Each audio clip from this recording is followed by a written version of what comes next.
Les Canadiens protestent contre les mandats Covid dans le convoi de la liberté.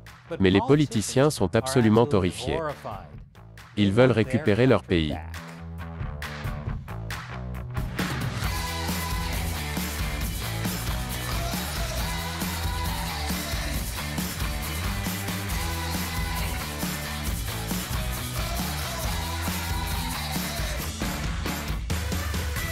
Bienvenue à l'émission Amérique dévoilée, je suis Chris Chappell. Le convoi de la liberté du Canada approche de sa 3e semaine depuis qu'il a commencé à protester contre les obligations en matière de vaccins pour les chauffeurs routiers transfrontaliers. Depuis lors, il s'est transformé en un point de ralliement contre tous les mandats liés au Covid et contre l'ingérence du gouvernement en général.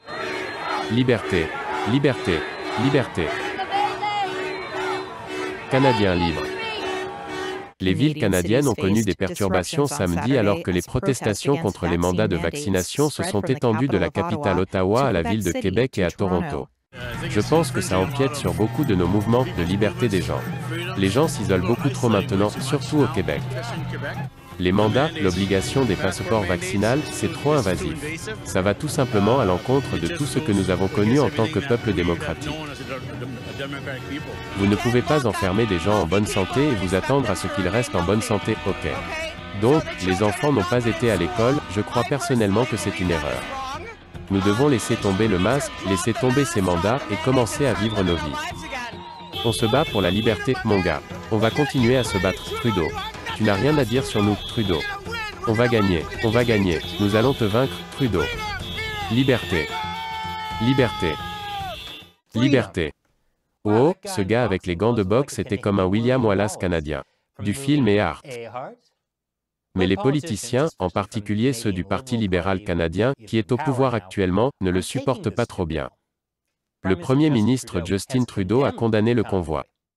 Il est probablement contrarié de ne pas avoir obtenu le rôle du Canadien William Wallace, même s'il a également auditionné en portant des gants de boxe. Trudeau a accusé les manifestants de tenter de bloquer notre économie, notre démocratie et la vie quotidienne de nos concitoyens. Et Trudeau a dit que cela devait cesser.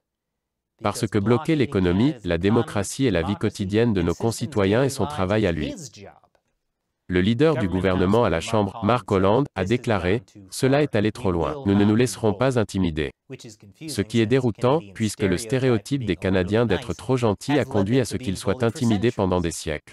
Dans la capitale du Canada, le maire Jim Watson a déclaré que « la situation est complètement hors de contrôle ». Les manifestants se sont comportés de manière insensible, en faisant retentir des klaxons et des sirènes, en allumant des feux d'artifice et en transformant la situation en fête. Nous devons récupérer notre ville.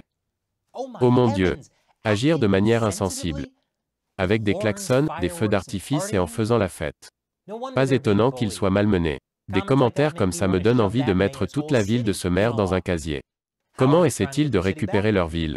En déclarant l'état d'urgence. Cela semble audacieux et difficile, mais en réalité, cela ne confère aucun pouvoir supplémentaire au maire local, à part faciliter l'acquisition d'équipements pour les travailleurs de première ligne.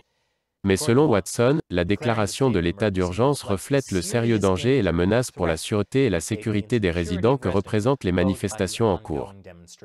Donc, il ne fait fondamentalement rien d'autre que de déclarer à quel point vous êtes bouleversé. J'ai l'impression qu'il aurait pu juste Twitter cela, de l'intérieur du casier dans lequel il a été poussé. Mais ce ne sont pas seulement les politiciens qui sont contrariés par le convoi de la liberté. Plus d'informations après la pause. Bienvenue à nouveau. Les critiques des protestations appellent le convoi de la liberté une « occupation illégale ». C'est « jeter les rues de la ville dans le chaos ». Et ça galvanise l'extrême droite dans le monde entier. Et encore pire que ça, ils klaxonnent. C'est tout simplement impoli. En parlant d'impolitesse, selon le député libéral Yassir Naqvi, les camionneurs étaient impolis, agressifs et intimidants dans les magasins locaux. Ce qui, pour les Canadiens, signifie probablement qu'ils n'ont dit « excusez-moi » et « désolé » que 11 fois au lieu de 27. CNN dit que certains résidents, surtout à Ottawa, ont dit qu'ils avaient l'impression d'être pris en otage par les manifestants. Pour être juste, j'ai aussi l'impression d'être pris en otage quand quelqu'un ne veut pas se taire à propos de Covid, peu importe ce qu'il croit à ce sujet. J'en ai marre, on peut changer de sujet? BuzzFeed dit que certains membres du convoi ont également été accusés d'avoir harcelé des personnes dans un refuge pour sans-abri, d'avoir profané des mémoriaux de guerre et des monuments, d'avoir brandi des drapeaux racistes et des croix gammées, d'avoir bloqué la circulation et d'avoir entravé le passage de la frontière américano-canadienne. Beaucoup y voient la preuve que le privilège blanc est à l'origine de cette manifestation.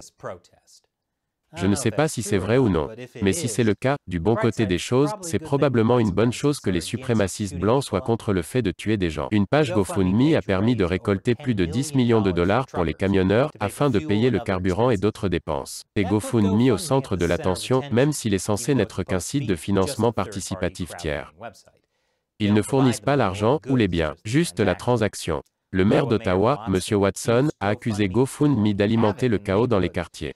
Le député néo-démocrate Alistair McGregor a obtenu l'approbation unanime de convoquer GoFundMe devant un comité parlementaire, pour qu'il témoigne de la façon dont il s'assure que l'argent recueilli sur sa plateforme n'est pas utilisé pour promouvoir la haine, comme l'antisémitisme et la suprématie blanche. Le député libéral Talib Noor Mohamed est même allé jusqu'à comparer le financement du convoi de la liberté au financement du terrorisme. Financement du terrorisme? Donc, l'argent vient d'Arabie Saoudite? GoFundMe ne pouvait apparemment pas supporter la pression. Il a retiré la page de donation du convoi de la liberté vendredi dernier, citant une « violation de ses conditions de service » en promouvant la violence et le harcèlement. Et les klaxons. Et des feux d'artifice. Et la fête. Qui aurait cru que les conditions de service étaient si spécifiques? Oh, c'est vrai, elles ne le sont pas. Le directeur exécutif de Transparency International Canada a déclaré que GoFundMe avait fait ce qu'il fallait pour empêcher le financement de la menace. Mais les critiques du Freedom Convoy disent que ce n'est pas suffisant. Le chef du service de police d'Ottawa, Peter Sloly, a qualifié la manifestation des camionneurs de siège. Cela reste, comme c'était le cas depuis le début, une manifestation de plus en plus volatile et de plus en plus dangereuse. Maintenant, le Premier ministre Justin Trudeau dit qu'il n'enverra pas l'armée pour mettre fin à la manifestation. Peut-être parce qu'il espère toujours remporter le rôle du Canadien William Wallace. Une excuse de plus pour mettre de la peinture colorée sur son visage. Mais cela ne signifie pas que la police ne trouve pas sa propre façon de gérer ce soi-disant siège. Mais il y a plus dans cette histoire que ce que de nombreux officiels canadiens en font. Je vous explique après la pause.